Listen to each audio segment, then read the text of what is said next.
Welcome back to our study of false cults. And as I reminded you, we are adding the word false because the English word cult has multiple meanings. And when we use the word cult, it should indicate exactly what we are aiming at. Last week, we started studying a passage, 1 Samuel chapter 13, verse 5. Please turn with me to 1 chapter 13, verse 5.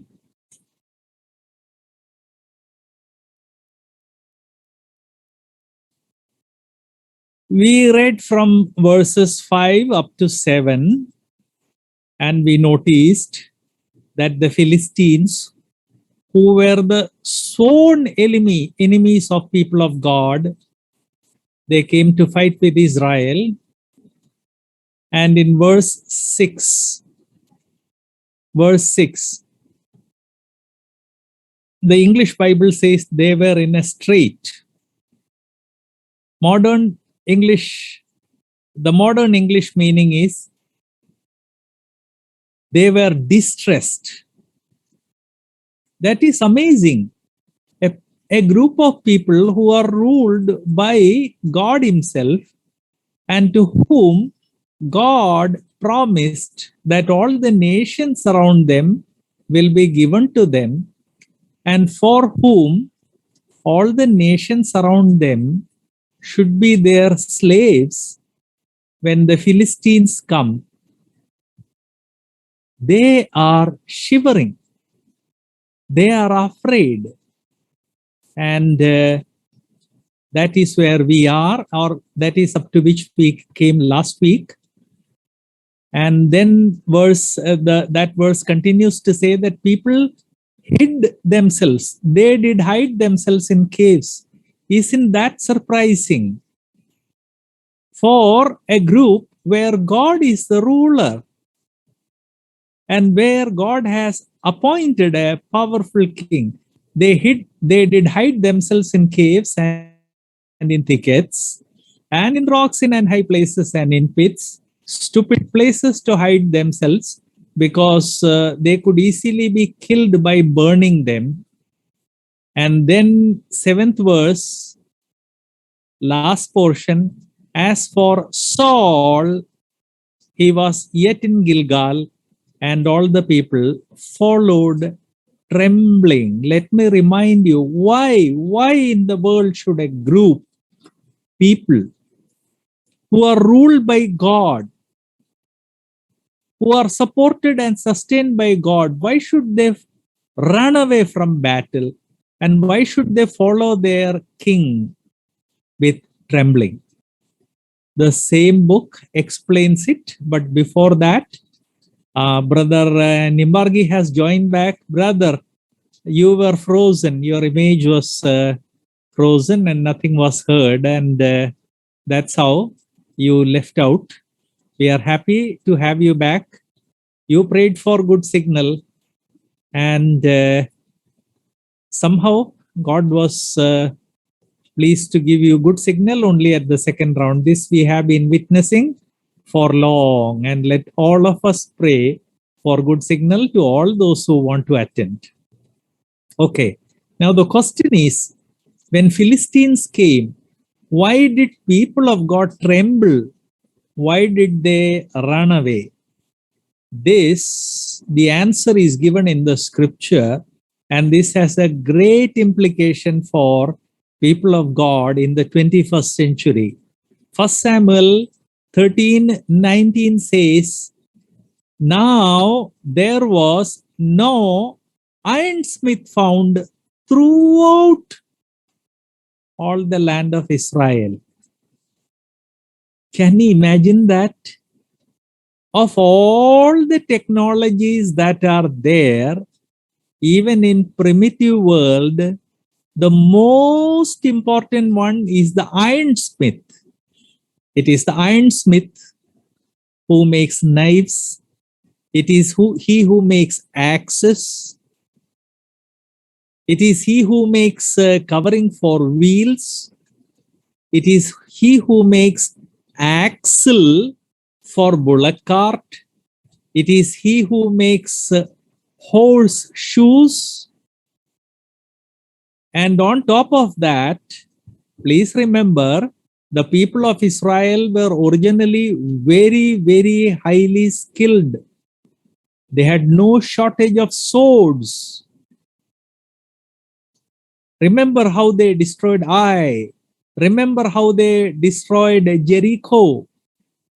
So a people of God who never had a shortage of swords, never had a shortage of spears, never had a shortage of shields, and never had a shortage of implements like knives and axes and axles for their wheels. After settling in Canaan, it was about 400 years that they had settled in Canaan. And after settling in Canaan, 400 years after they left Egypt, there is no ironsmith among them. Can you imagine? An ironsmith is the most basic person needed in any civilized society. Why? The next phrase gives the answer. For the Philistines said, lest the Hebrews make swords or spears. What does it mean? Philistines, their enemy, decided that the people of God should not have an ironsmith, because if they have ironsmith, they will make swords, they will make spears. And therefore the Philistines saw to it that there is no ironsmith among Israelites.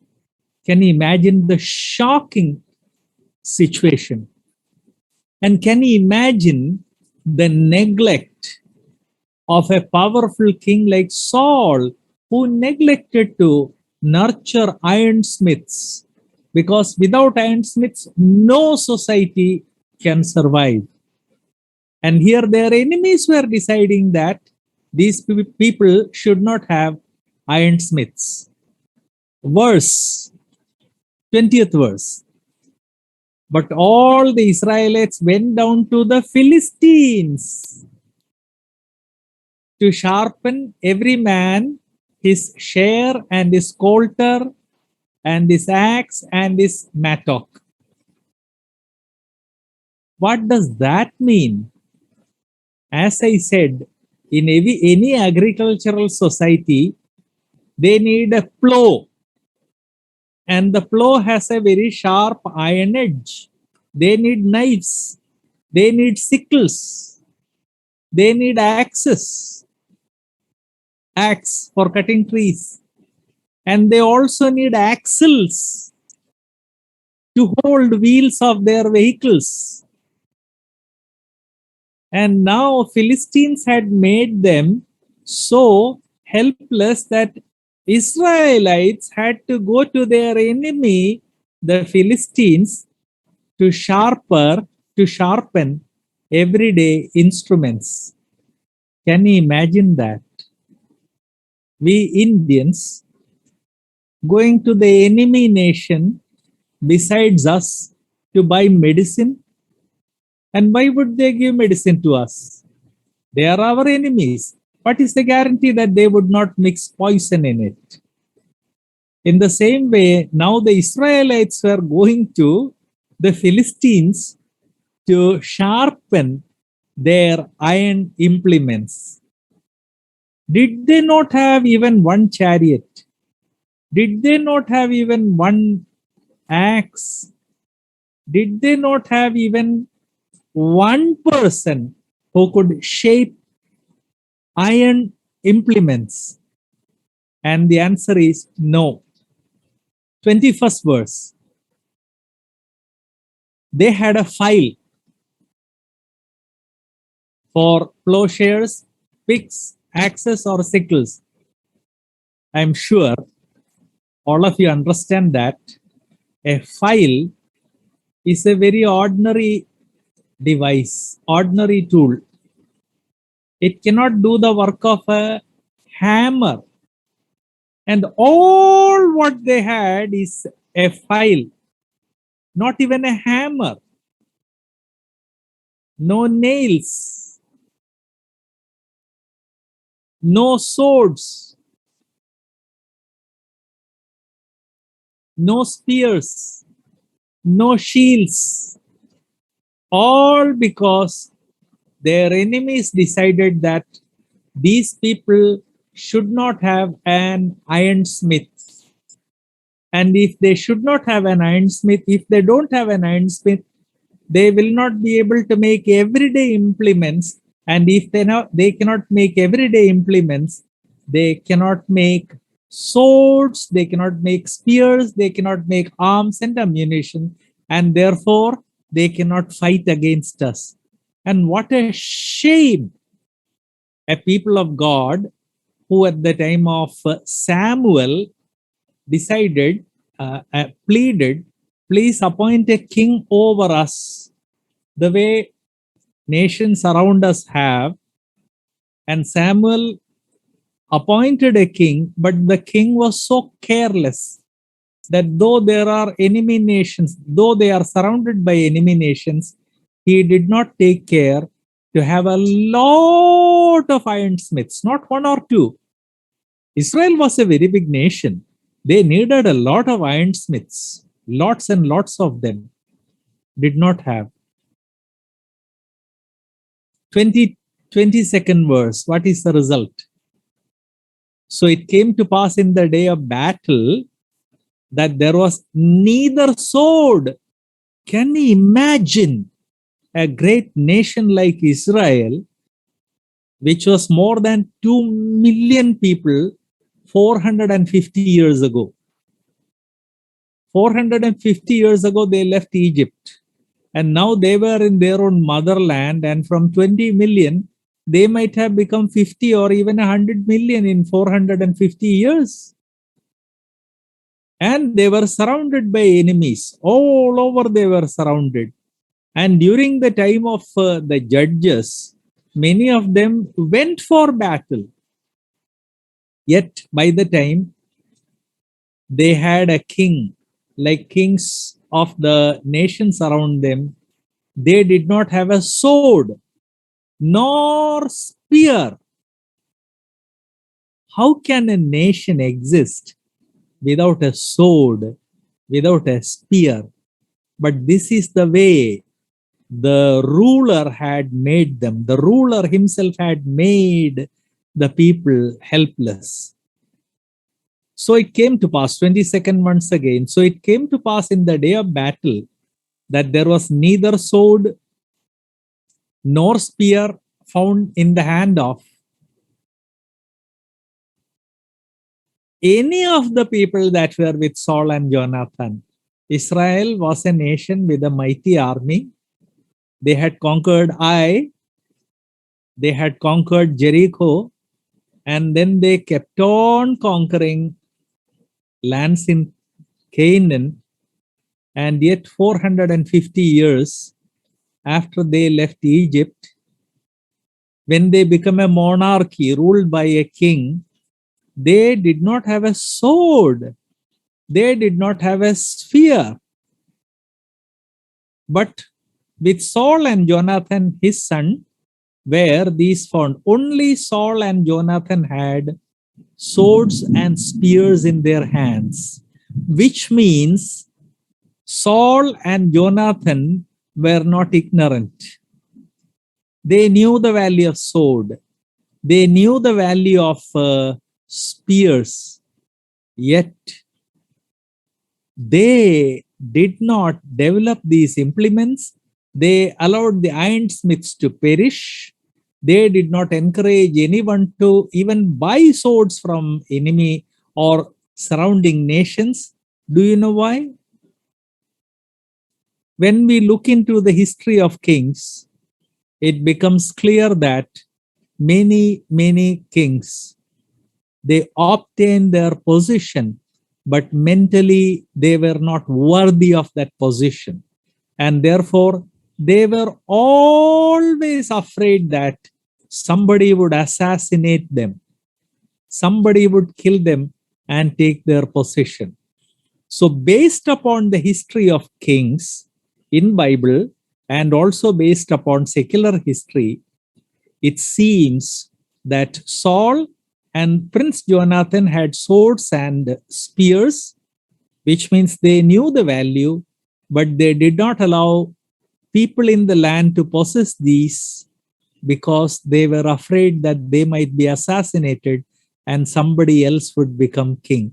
They forgot the fact that it is God who appoints rulers and it is God who removes rulers. They were trying to protect themselves by using a technique which has been used by dictators for last 6,000 years. Don't give anything to the public. Don't empower them. Don't empower them. And then they will not be able to challenge your authority. That was the problem. And that went well with the desire of the Philistines. What people at home were doing went well with what the enemies wanted. And that's the reason why people were shivering with fear. Please remember, I want to point out a few points from the above story. Christian life is a battle. Ephesians chapter 6 makes it very clear. All battles need armaments, whether it is a physical battle or a spiritual battle. The Philistines understood it. Chapter 13, verse 9 makes very clear that the Philistines understood it. But chapter 13, verses 20 and 21 makes it clear that God's people did not understand. If Saul and Jonathan saw to it that there are no swords and no spears, at least people, they could have bought it for themselves.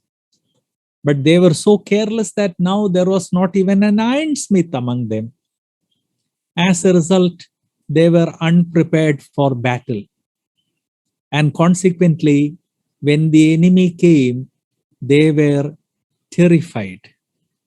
Though they did not have to be afraid, let me remind you, they did not have to be afraid because God was with them.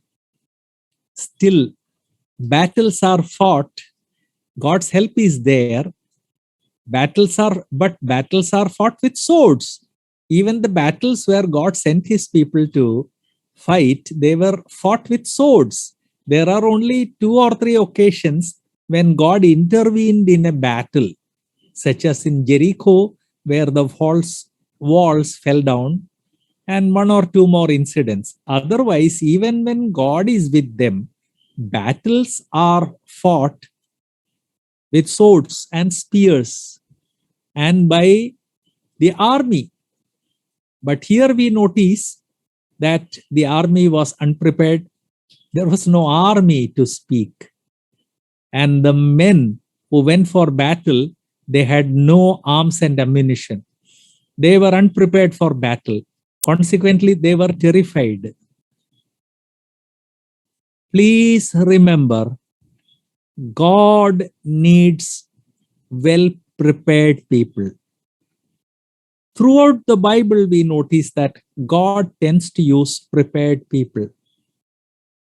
This is emphasized repeatedly in the Old and the New Testament, that God needs people who are prepared for their call. Now, I want to emphasize that during the church age, the oversight of the church, the elders, evangelists, teachers, writers, counselors, Sunday school teachers, fathers, mothers are responsible for equipping others. Fathers and mothers have to equip their children. But in that process, their impact might become broader. In a church, There are elders, evangelists, and teachers. But within local church, we also see writers and counselors and Sunday school teachers. They also have this responsibility to equip people. However, when the leadership loses vision about what?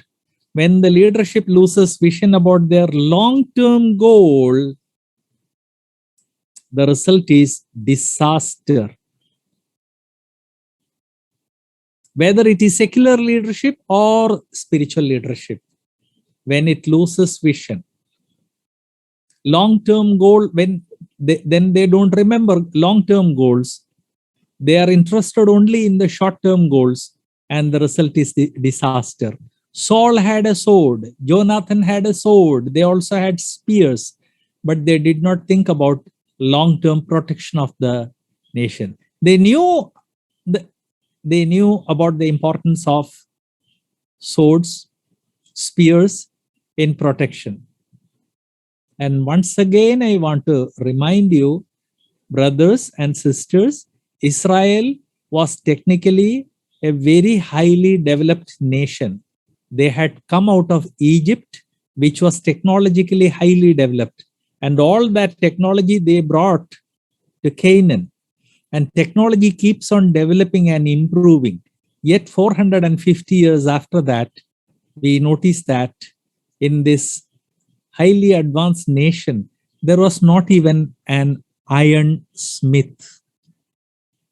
That is terrible. All what was left was file, using to file something.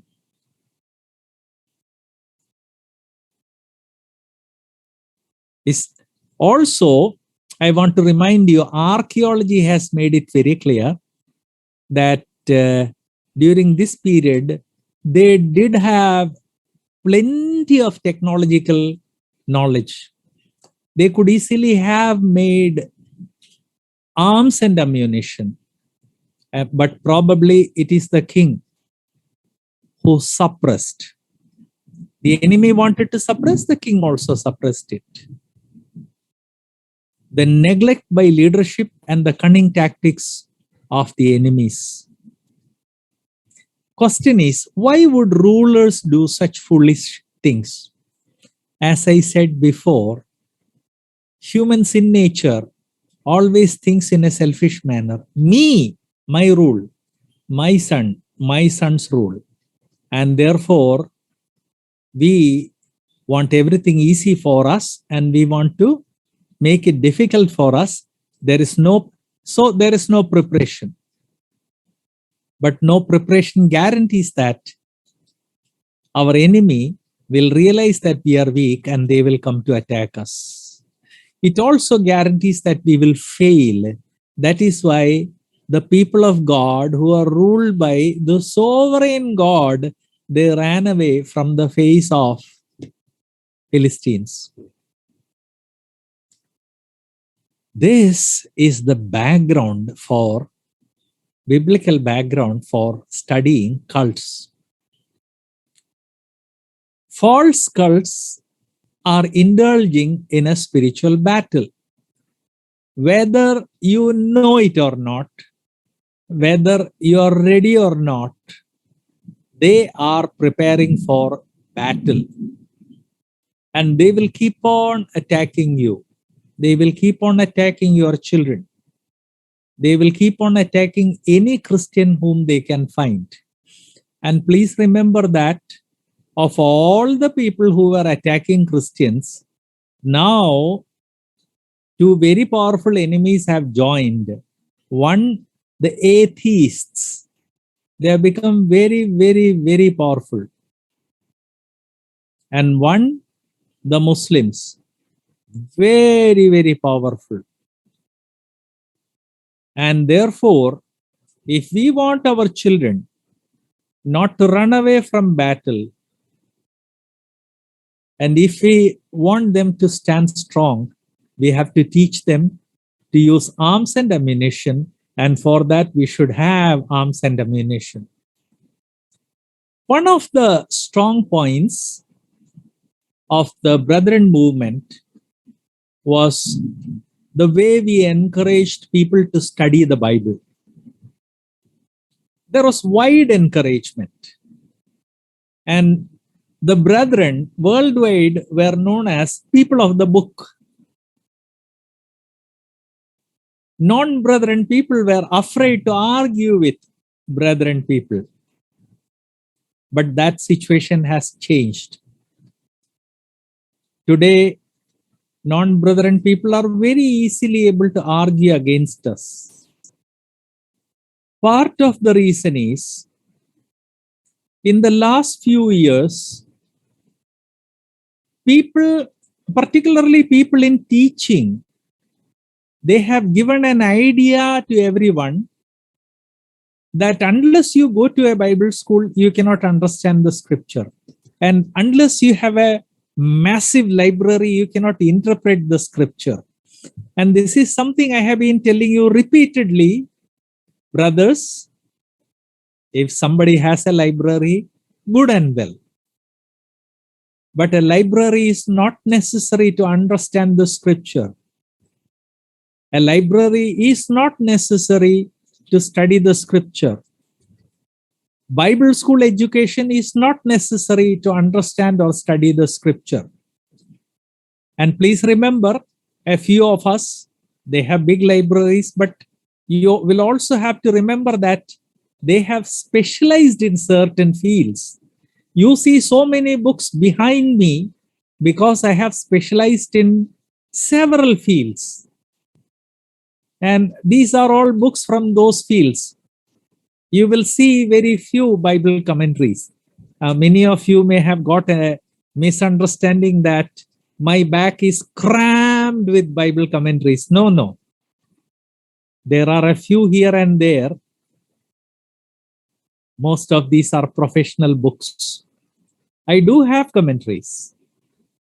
But once again, I want to remind you, my dear brothers and sisters, going to a Bible college, having a massive library is not the way we study. It is not necessary. Each one of us should once again become a Bible student. And when each one of us once again become a Bible student, we will become people of the book. And once we become people of the book, others will find it difficult to attack us. Every week, every Wednesday, I have a Hindi class. Lord willing, tomorrow also I will have. And there we are studying how to study the Bible.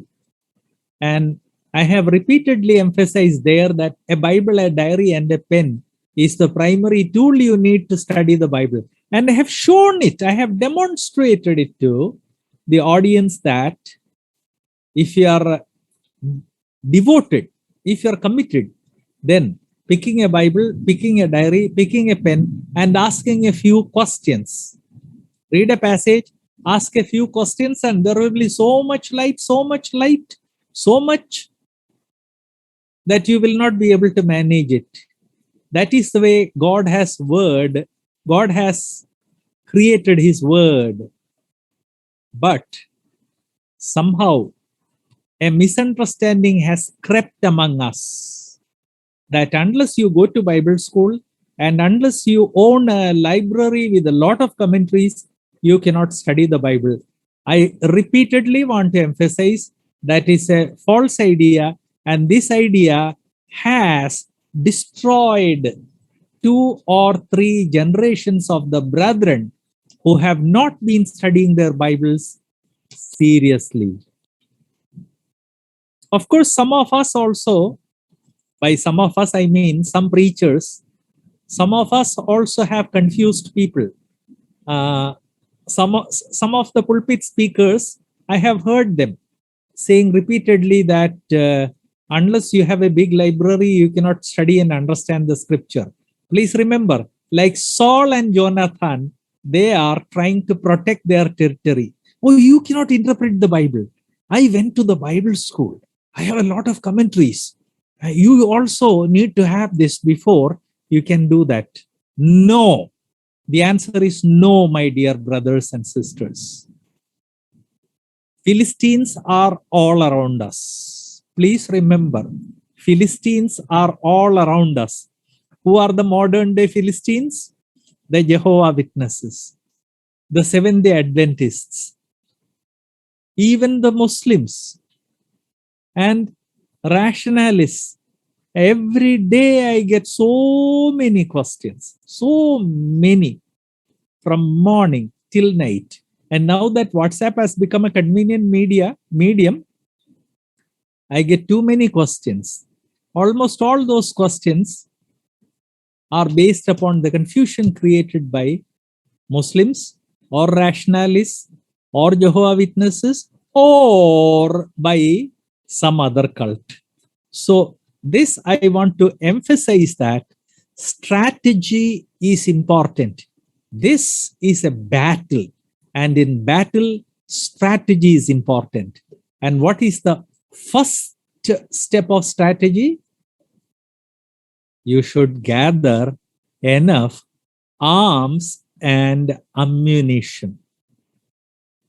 In our spiritual battle, from the time the church age came, the battles of our spiritual, the arms and ammunition of our spiritual battle are the two-edged sword.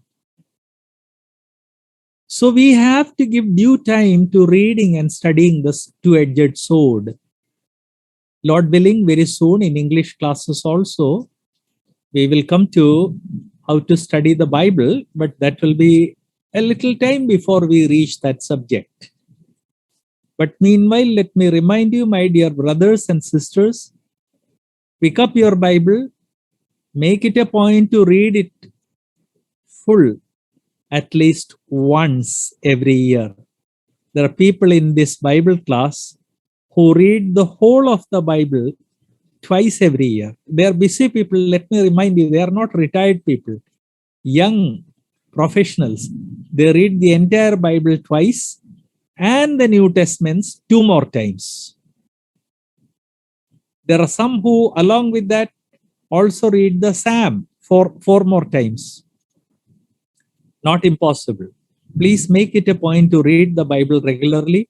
If you read 3 chapters a day and 5 on Sundays, you will be able to finish reading the entire Bible in 1 year. 3 chapters a day, 5 chapters on Sunday. Or if you read the Bible with focus and concentration 15 minutes a day, then the whole Bible can be finished in reading can be finished in less than 90 hours. That is, 90 hours means 15 minutes a day. So, brothers and sisters, we are surrounded by enemies. Start reading the Bible. And 15 minutes for Bible, that is a shame. It is God's word. So devote at least another 15 minutes to reread selected passages, or whatever light comes to you through the Holy Spirit. As you read a passage, light will come. Maybe not initially, but gradually light will come to you. 1 Corinthians chapter 12 very clearly says that the light of the Spirit is given to everyone. Illumination of the Spirit is given to everyone, all believers. Whatever light comes to your mind, please note it down. And gradually you would realize that, yes, I also belong to the people of the book because I have studied the scripture carefully. Bible, diary, pen. Let me emphasize it.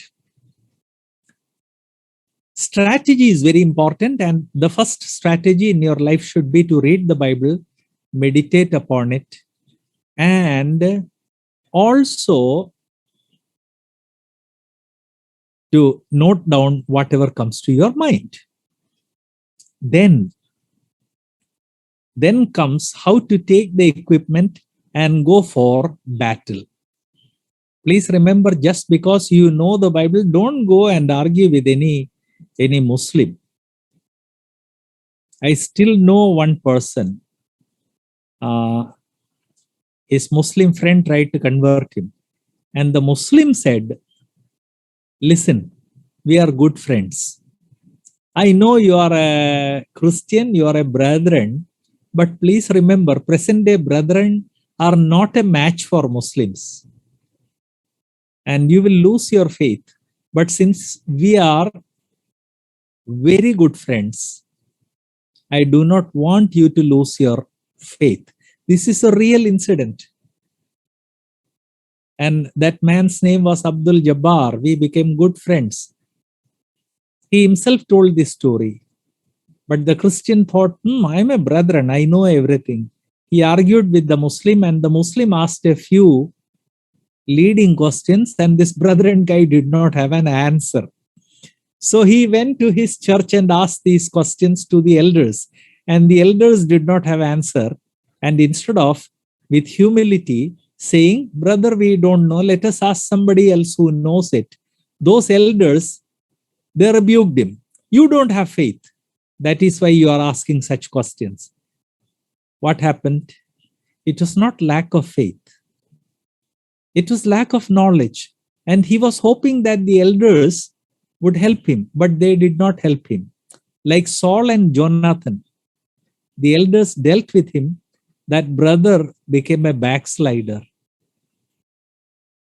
This story was told to me approximately 20 years ago by Abdul Jabbar. And immediately called up the assembly in Ernakulam and asked about that person. And they said, yes, based upon some questions which Muslims asked him about the doctrine of Trinity, he became a backslider. So don't just rush into battle. In English, there is a saying that fools rush into places where angels are terrified to go. Don't rush into battle without preparation. And for preparation, all what I said is essential. And to the church leaders who are attending this program today, church leaders, seniors, parents, I want to remind you, we have to teach our people how to resist these people who come against our faith. Without that, nothing can be done. Coming back to strategy, the first part of the strategy is to have arms and ammunition. That is, read the Bible, reflect upon the Bible, note down whatever illumination comes to you. The second round is strategy, actual battle strategy. In Malayalam, we call it Samaratandram. It is seen that many times people with large armies were defeated by smaller armies because leaders of the smaller army had a better strategy. When we deal with false cults, strategy becomes very important. Let me explain. 1,000 years ago,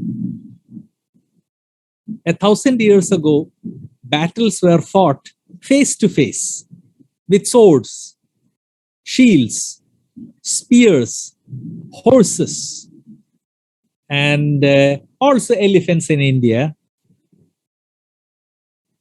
Gradually, battles have changed. Instead of face-to-face battle has now become indirect. And since battles are indirect, strategy has become extremely important. I hope all of you know that those who lead the army or Air Force or Navy, commanders, they are given very thorough training in strategy.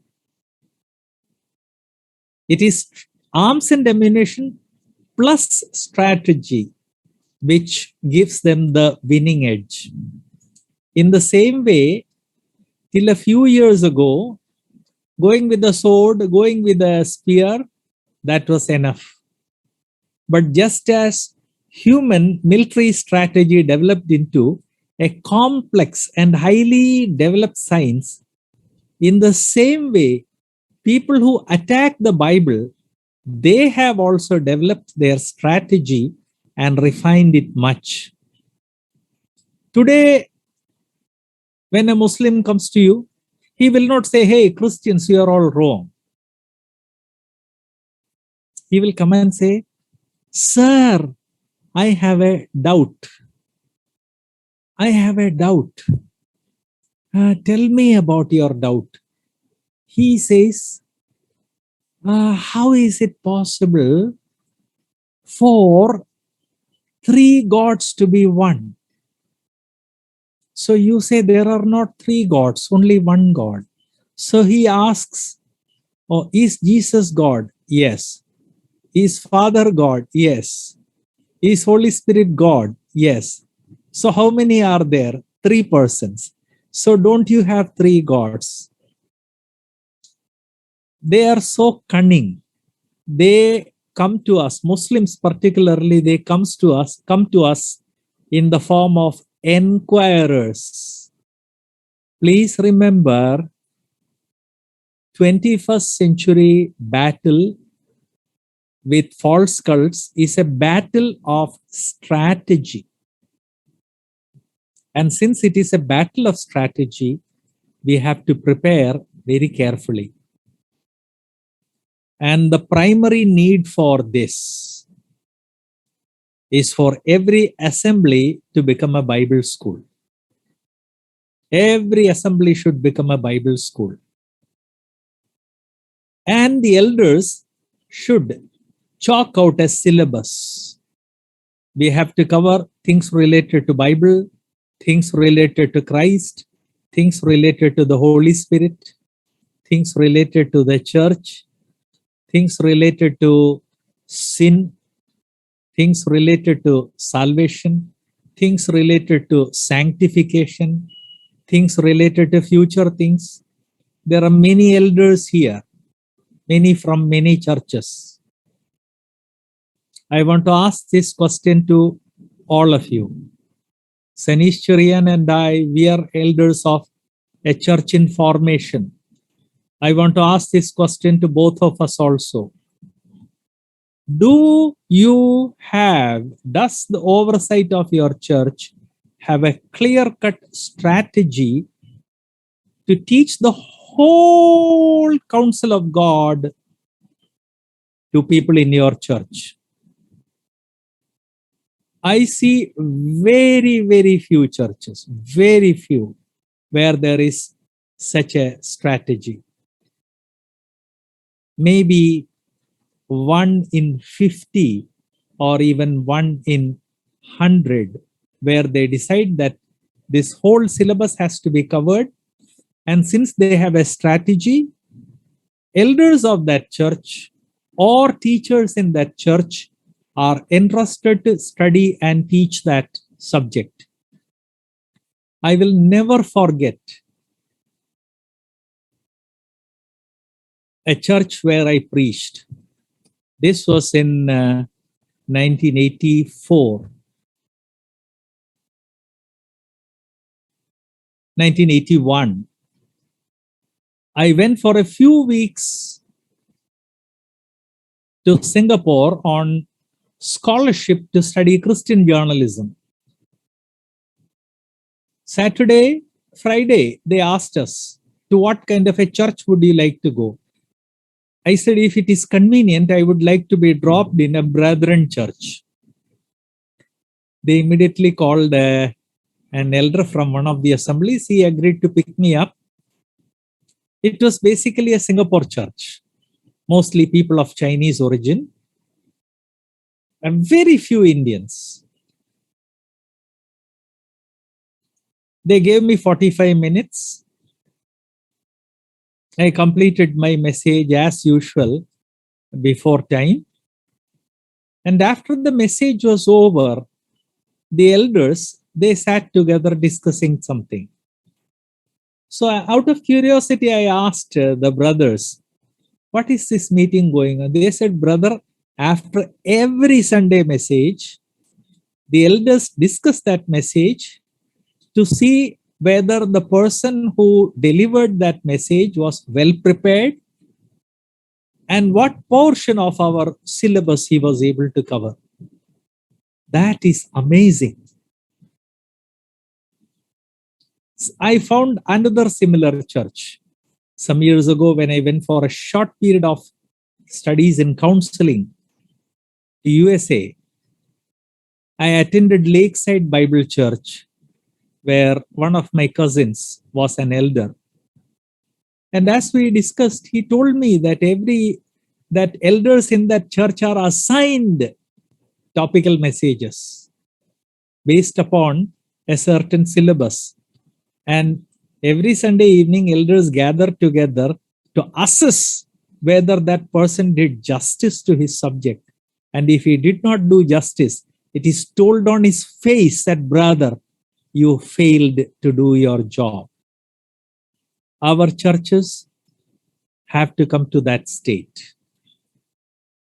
Oversight of the church should realize that our people are totally helpless. Hey, you may say, Brother Johnson, that's not true. Come on. How many of our church members can explain the most fundamental doctrine of the brethren? Oh, you may say, which is the most fundamental? The most fundamental doctrine of the brethren is justification by faith. How many brethren believers can explain that doctrine? So don't tell me that, no, our children, our congregation doesn't need instruction. They are in dire need of instruction. And the condition of brethren assemblies is no better than the condition today. Condition of brethren assemblies today is no better than condition of Israelites that we read. And that is the reason why cults are able to take advantage and snatch away our young people. I thank God for enabling me to present all these things. I have one request. The passage which I read to you, 1 Samuel 13, please read it once again with a diary and a pen and note down the illumination which the Lord gives you. May the Lord help you